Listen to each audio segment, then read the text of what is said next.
Alright, so here's a revisit of this 2018 Seer Performance Series.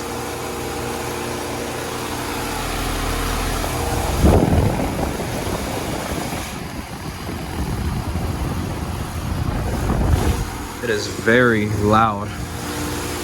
Hey, there might be something wrong with the install, or it's either unbalanced.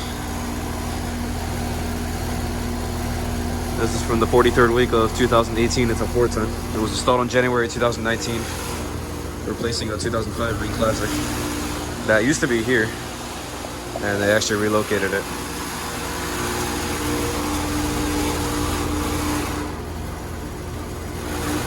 Yeah. And suction line is ice cold. It has out the temperature. So I gotta raise my voice a little bit because that thing is loud. It's really unbalanced, but it's still a good unit at least.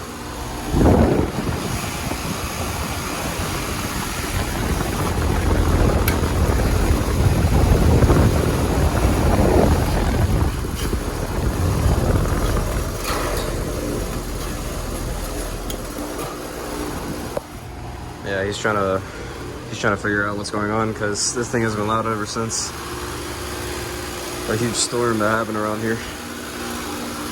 Alright, well, that'll be it for this video. Hope you guys enjoyed.